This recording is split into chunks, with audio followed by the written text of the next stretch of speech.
کوفہ میں سیدہ کا خطبہ۔ سیدہ زینب نے شام میں دربار یزید ملعون اور کوفہ میں جو خطبہ دیا وہ فصاحت و بلاغت، قوت بیان اور اعصابی طاقت کے لحاظ سے کسی معجزے سے کم نہیں۔ خصوصاً جناب زینب کا بنی امیہ کے سرکش حاکم کے سامنے اتنا بے خوف اور نڈر ہو کر بولنا، جبکہ اس کے پاس فوج، سپاہ اور جلاد تھے جو کسی کا بھی سر قلم کرنے میں اس کے ایک اشارے کے منتظر تھے۔ یہاں پر ایک سوال ذہن میں آتا ہے کہ سیدہ زینب ایک پردہ دار اور مستور تھیں،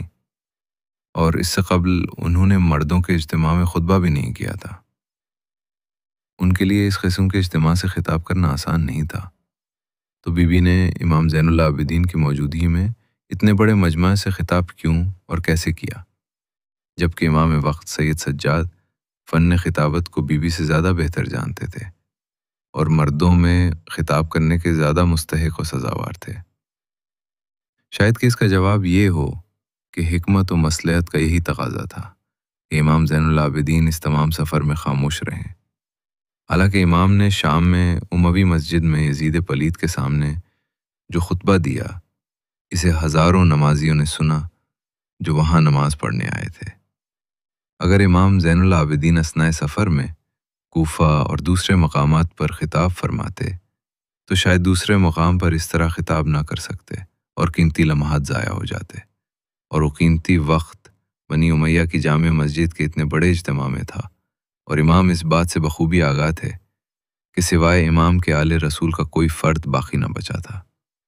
اسی لیے جناب سیدہ زینب نے ہر مناسب جگہ پر خود خطاب فرمایا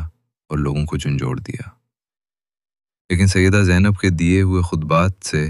ہر عورت کو اجازت نہیں ملتی کہ وہ مردوں کے مجمع میں خطاب کرے اور گلیوں بازاروں میں خطاب کرتی پھرے، بلکہ سیدہ کا یہ خطاب صرف اور صرف ضرورت و مصلحت کی بنا پر تھا۔ علاوہ ازیں دوسری وجہ شاید یہ بھی ہو کہ امام کی موجودگی میں بی بی نے کیوں خطبہ دیا، کیونکہ امام کی زندگی اس سفر میں شدید خطرے میں تھی، بالخصوص کوفہ میں،